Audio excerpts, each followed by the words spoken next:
And welcome to the personal training portal. And today we thought we'd touch on what not to do when you're a personal trainer. And there's a lot. There's a lot of different things. Lewis, what are some of your top When we were just things discussing of this, what not to do? over the 6 years of being a PT, there's a lot of things of what to do, but there's also a lot of things of what not to do. And we have seen many We've of seen them them all. on the we've seen them all on the gym floor, to say the least. So I'm going to start off. The first one is turning up late for clients. I mean, you could say this about, any job in the world, don't turn up late. But when you're running a service business, let's just say you've booked a client in for 8 o'clock and you're turning up at 5 past.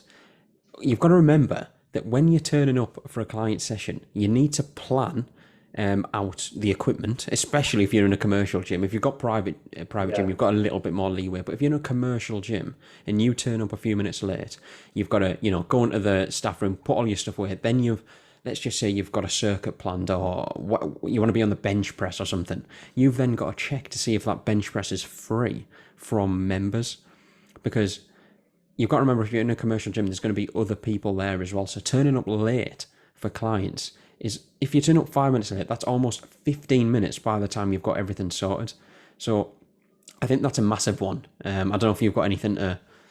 Yeah, well, I mean, obviously people are paying a decent amount for your time, and if you're turning up late, they're losing, a good chunk of their session. So obviously, if you're doing that regularly, I think in terms of client retention, that Not might ideal, take a is it? hit. Yeah. And then you're limiting what you can actually get through in that hour, because we both know, especially on a busy evening, peak times in a commercial gym, you are fighting for equipment. And if you're running up late, that's just going to cut your time even more, because you're running around at times, and It's frantic. you're almost, it It's is. carnage in there sometimes. I know, and you quite often you go in there, you've touched upon having a plan of what clients should be doing in the session, but sometimes you rip that up mid-session because it's 6 o'clock. I mean, the more I think PT at peak times, you get to know what you can and can't do. So you can't do a full body circuit with someone at peak time if it's going to be one exercise. Yeah. So, you can't take that much equipment, can you?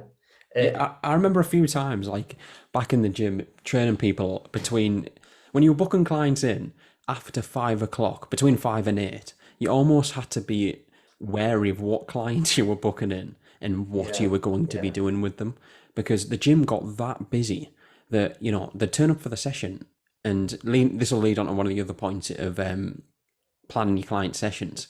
But you need to almost plan and make sure that the things you want to be doing is you're actually going to be able to get on. So if you're turning up, going back to the point, if you're turning up late for your client session, like you're going to be massively compromised on what you can actually get on equipment wise, especially in a commercial gym, as we said. So yeah, that's the first point. Number 2, leading on to what I just said, not planning clients' training sessions. So I've been through stages, not very long stages. I've always been a PT, I would say, where I've planned my client sessions, but I can think of a few people off the top of my head, not naming names, when we worked in the gym, who would never plan the client sessions. And I could never get my head around it. It's like, one, how can you remember what your client did last time? And how can you properly periodize what they're going to be doing in future weeks? Like, you don't know what reps or sets they did. Like, No, you might be able to remember for the odd exercise. Progression and stuff takes a hit there, because, if you've got 20 odd clients, you telling me you cannot tell someone exactly what weight and reps to do for everyone, unless you've got the memory of an elephant. And let's be honest, we've all, plucked a number out of midair every now and then. We all do that. But not planning none of your client sessions, they're almost going to be doing the same weight every week, or the complete opposite. One week they're going to be doing 10 kg on the dumbbell chest press, and then you're going to give them 20 kilos because you can't remember what they did last week. And I Mm, think it just looks a little bit unprofessional if you like if I had a PT and I was like, "Oh, what did I do last week?" and they were like, "I can't remember. I don't know," because I never put it down. I'd be like, "Right, well, a bit annoying because I want to know." So yeah. it's not as if your clients are there because not all of them want to know the numbers, but I think Mm. it looks better and it looks like you're more professional and organized. I think you'd agree with that. Yeah, definitely. I mean, they're expecting you to have the knowledge and trust in you to progress them to what they want to achieve. And if you can't remember from week to week what they're lifting or how many reps, or what exercises are struggling on, then are they really going to trust that you're the man or woman to progress them? Probably not. Yeah, I think that's a Um, big one. and I mean, touching on peak time, you know for a fact you're not going to be able to get on a lot of the popular equipment. So things like leg presses or squat racks or bench press, like those things, people seem to, be keen on, like the general population. So if you know it's peak time, sometimes just getting yourself a mat and getting yourself some free weights or kettlebells or an exercise step and just planning around Yeah, I that, remember you doing that. you can get so much more done because you're not having to fight on. Because I remember times you literally stood there and you're watching someone perform an exercise, but this eye is looking over to, like, I don't Yeah. know, the lat pull down, thinking, right, both of them are in use. And you keep your eye on the client, you think, right, that's free. And you're like, right, we've got to go. And you sort And then like of not even running finished the set over. of glute bridges, and then you're I sprinting know. over to the lat pull down. Well, I remember when I first started, obviously I started with it, as everyone does, a clipboard Yeah, with yeah, I remember your program, that. You your look like program on. a PE teacher from the 80s. I had my pen behind my ear, Yeah. I had my program. But what was great about having the clipboard was it made a fantastic way to bag seat equipment, What, you because just I put it would be down? with them and you put it on the lat pull down, clipboard down. That means someone's going to have to look around, ask before they just jump on it, and it means you can then move that client across. The old So clipboard. I remember you clipboard, and one of the other you and one of the other PTs, if you remember, you both had yeah, clipboards, yeah, and I remember just thinking like, why? When you can just use an iPad. You yeah. did upgrade to the iPad after a few months. But I mean, how long has the paper and pencil been around? You I can't know, knock it I know, good sometimes. point. But it's just it's a lot of paper, isn't it? Yeah, it is. Yeah, if especially if you're you're doing doing 40 if you're doing hours. 40 hours a week over the course of a month, it's a lot. Anyway, yeah. So not planning your client's training session. Do it. Do your client's planning. So number three Yeah, is do it. probably the biggest or one of the biggest things of Oh, what not to do when you're a PT. Do you want to start this one or shall I? yeah, I mean, I'll jump in. I mean, it's one of the biggest, but it's the smallest thing, isn't Yeah, it? But it yeah. makes a big, big impact. It's not the So smallest thing for it's you though. obviously no. So I didn't know where you were going with that. So I was like, you say I've got small hands. But yeah, so I think it's using your phone. I mean, we're all guilty, aren't Yeah, we, of using our phone all the time. I mean, you go out for meals and you look around and everyone's on the phone. But when someone's paying for your time, they expect you dedicated to them for whatever it is, half an hour, 45 an hour, whatever your session is. You need to give them your full attention. And you having your phone out, checking on social media, messaging other people about other things, what you're doing later that evening with your partner, isn't going to come across very well to that client, is it? yeah. No, I think with the phone thing, like I now get notifications come through on my watch, but back when I worked at the gym, I didn't have that. I think I had a Casio watch for about 4 years, so about 20 quid from Argos. Um, Great for timing, yeah, exercise at oh yeah, Casio. oh, that's about it. That's literally the only thing you can do Gold apart from tell the standard of time. Yeah, timer. oh, but I think when you've got your phone, you say you're not going to go on it, but if you see a notification, you're slyly going to look at your phone, and then it's going to be, Hmm. it might be one of your mates asking, shall we go out on the weekend? But then it's on your mind, and you're thinking, Yeah. oh, I've got to reply now. Um, so I think just go on your phone, just leave it in the staff room. Just don't. Well, what I do now, I work in a private gym. I'll just leave my phone on the side. Like I don't Hmm. carry it round with me. I just leave it on the side, so I'm not even tempted to go on it. And even using it as a stopwatch, like other people on the gym floor.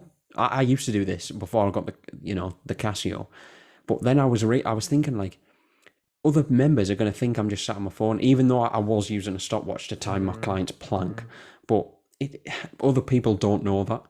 Um, I yeah, um I remember in the gym group, obviously there was PTs that were keen on using their phone whilst they were PTing, and say they had the client on the some of the cardio kit, and it was in rows, wasn't it? So there was like yeah, treadmills, cross trainers, whatever, behind each other. So if you're on, say, there's Joe Blogs on the cross trainer, and you've got a PT in front of you on the treadmills, and they're just scrolling through Facebook, but they've cracked onto the client, they're doing something important. If you're on the cross trainer, you can see what they're doing on their phone yeah, because you're yeah, directly behind them, and you've got to remember you're an advert, aren't you? So if you're PTing someone in a commercial gym and you're on your phone, people watch that. There's so many people on cardio kit that's all they do. They just go on the cardio kit, don't they? And they're just looking around because they're so bored. yeah, They're looking yeah, around, taking note, and they're the exact sort of people that potentially would PT with you because they don't know what they're doing. They go to the gym every week and they jump on the cardio kit. yeah, So you've got to remember you're an advert and you're sort of on show whilst you're PTing. So yeah, it's a big one, that one. yeah. Don't go on your phone in a client session.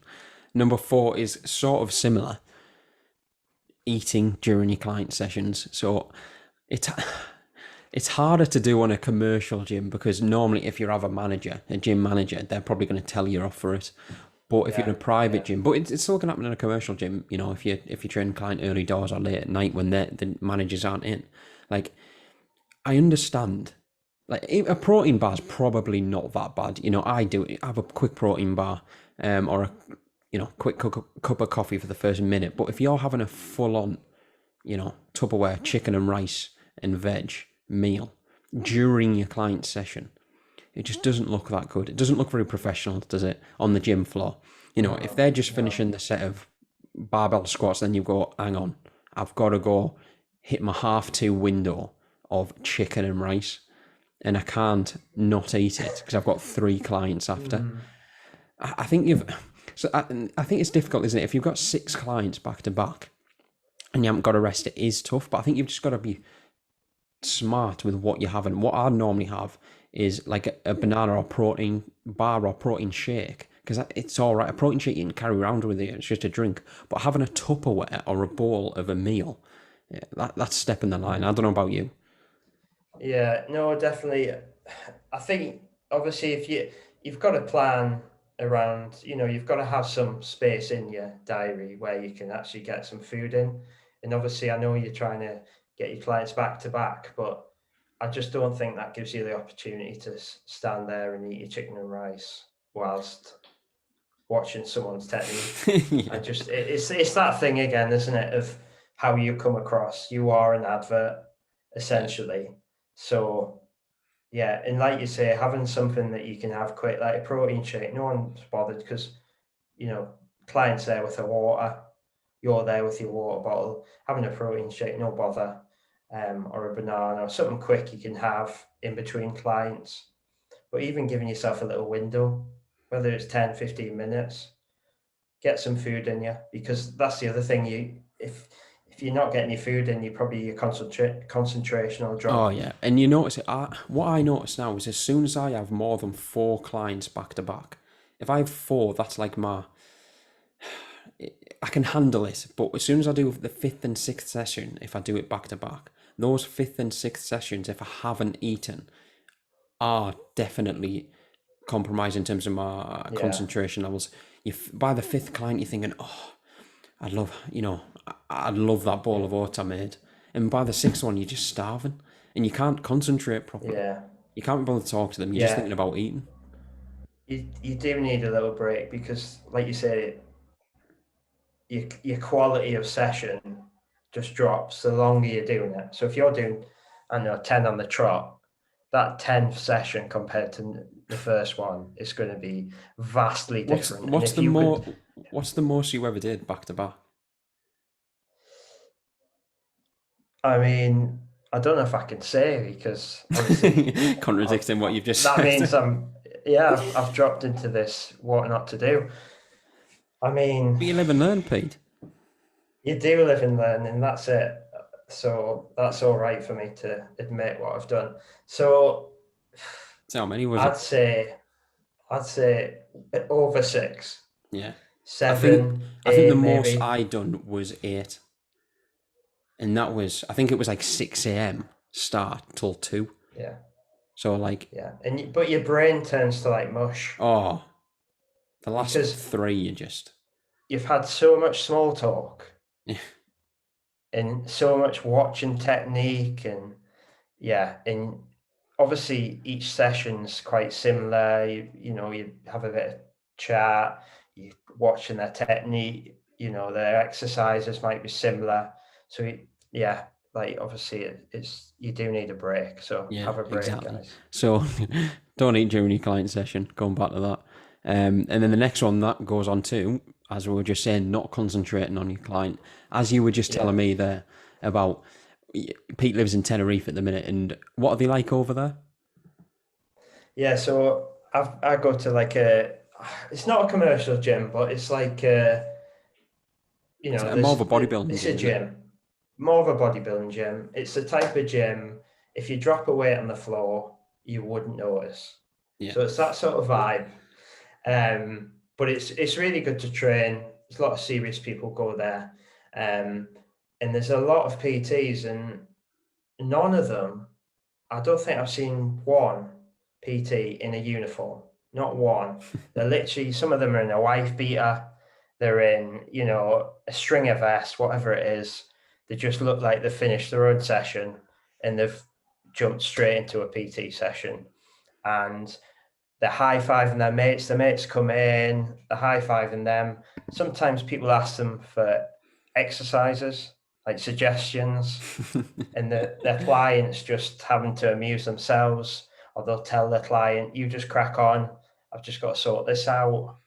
They're having a good crack and a laugh, and I just think that comes across so bad because you've got a client who's paid you money and you're basically mugging them off Yeah. because you're having a bit of a laugh and a crack and you're not even bothered about what they're doing.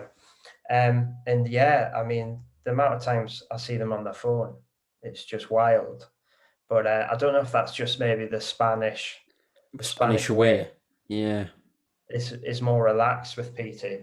But I think, yeah, going to the point, not concentrating on your client. If again, leaning back to what we were just saying, if you book too many clients in back to back, we haven't got that down as a point, but I think I suppose it is one as well.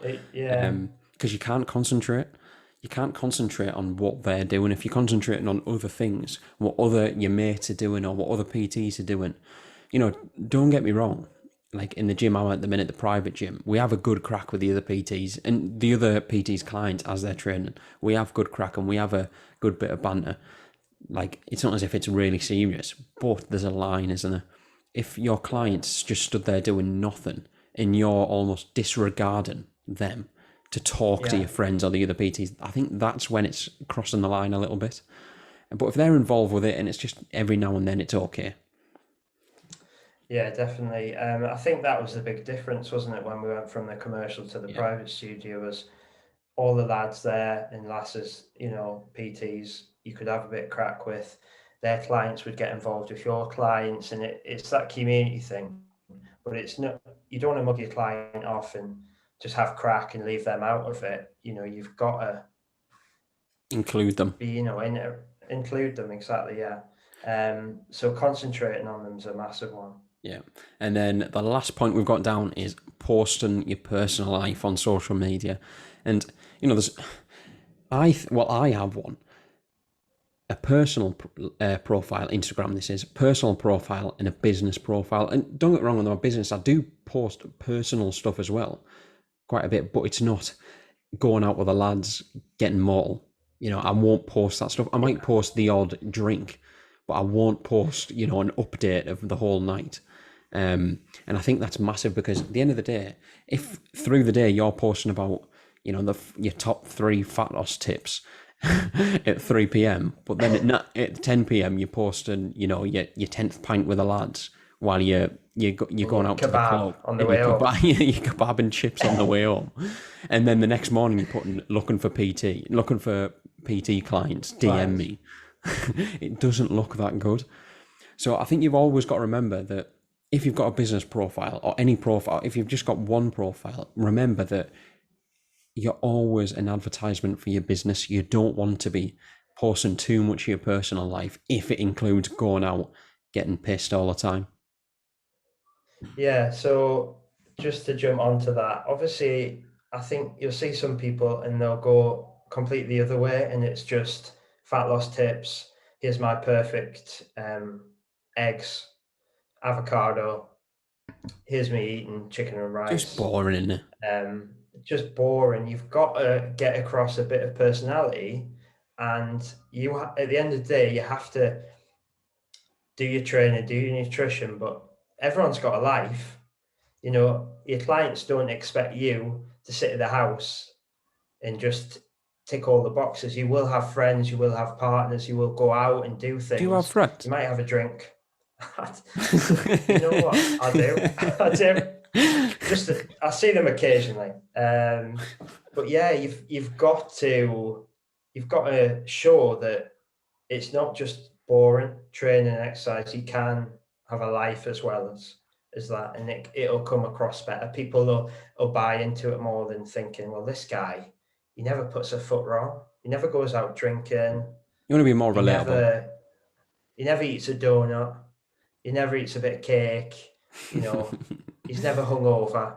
And I just think people are turned off a bit by that, because that's another one, actually. Now you've just said that, and I've done it. I'll hold my hands up.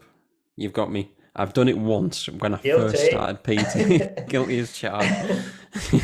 Is turning up to your client session hungover. I mean, I think I'm guilty as well. Yeah. On that one. We've all done it a couple of times, and that's okay. And I'm sure your clients will let you off, as long as you're literally not spending the whole time thrown up in the toilet. Then that's totally different. But being a little bit hungover, as long as you're not, affecting your client session, and you don't do it very often, it's probably okay, especially if your clients are sound.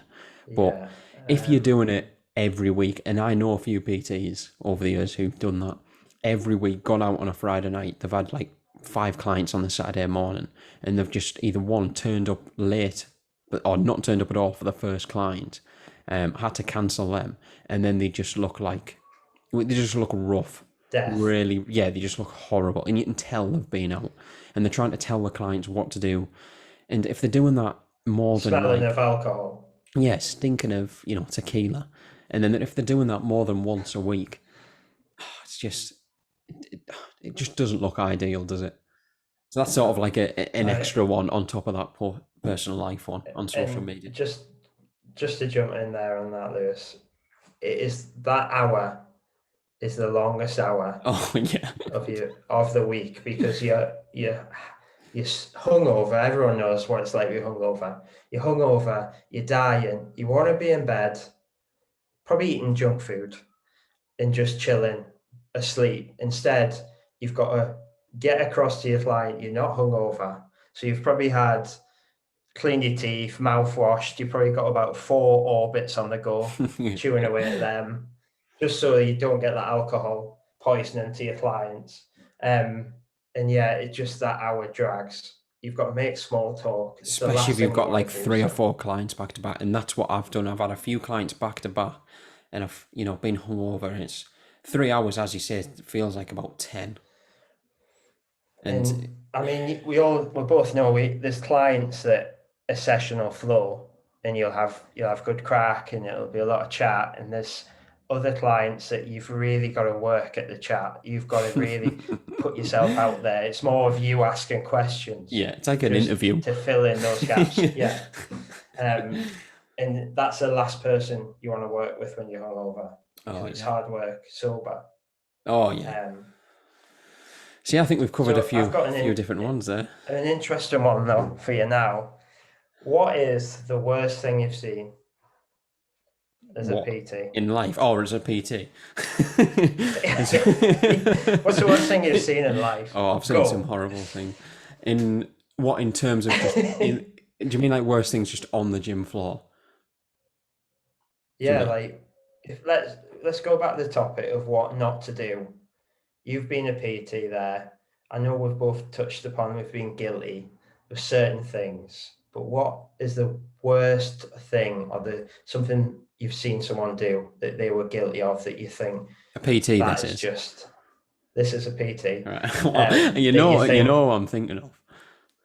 you need to get your bag and walk. You know exactly who I'm thinking of. So we had this one PT who we used to work with, and I'm not naming names because Not naming he'd names. probably do us in or something.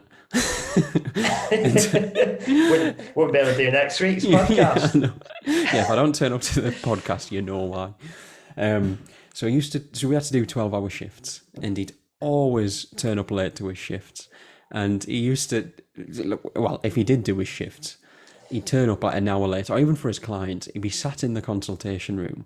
He'd have gone to Sainsbury's, picked up like a can of Tango, picked up some cheese and onion crisps, a club chocolate bar, some Revels, and like a cheese pasty or something like that, and then sit in the consultation room so he didn't have to do his shift and make up an excuse saying he was on his lunch break, which lasted like an hour and a half while he was just sat on his phone scoffing all this horrible food. This is a PT, by the way.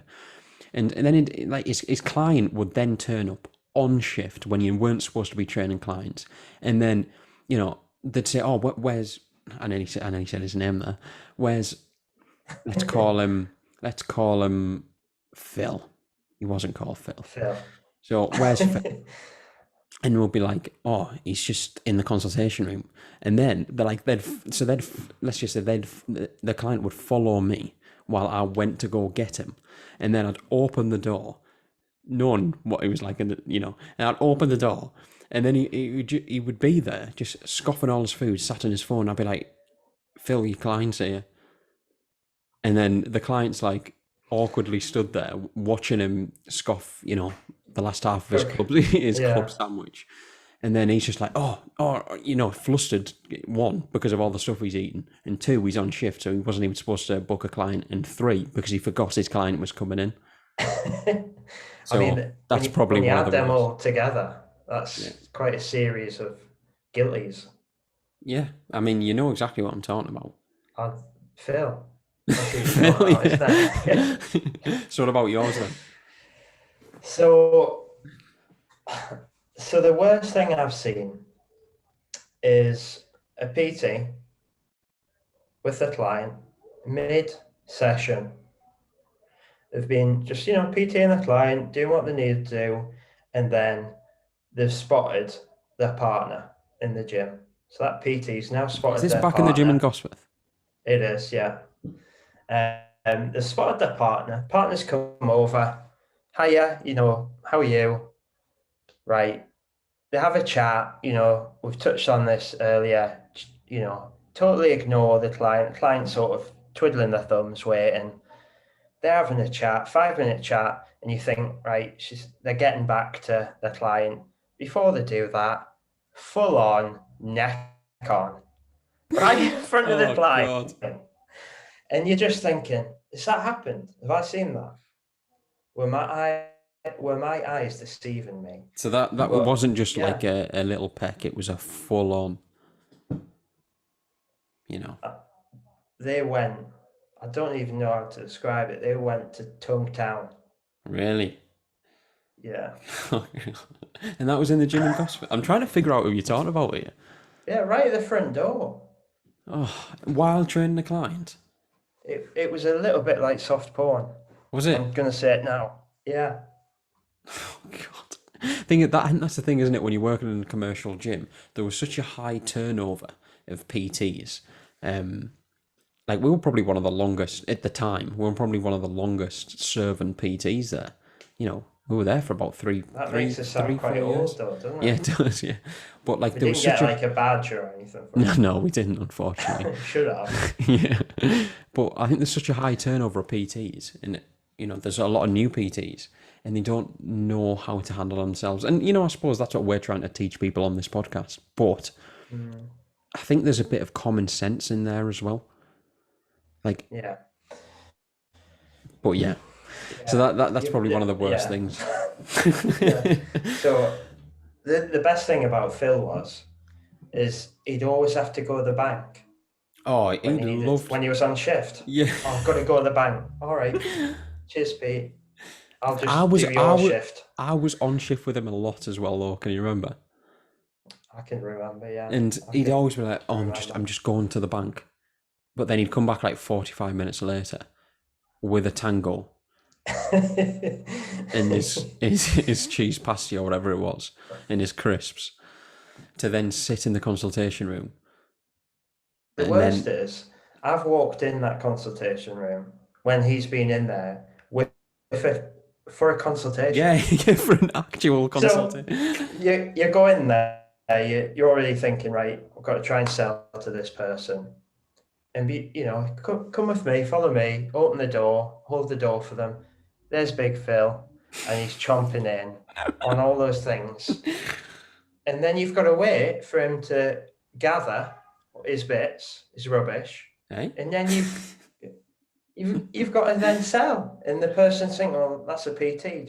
And it stinks of like cheesy Wotsits or whatever he's had. No, and like you're Doritos. trying to sell the goal. Yeah. The goal of weight loss, fat loss. Oh God.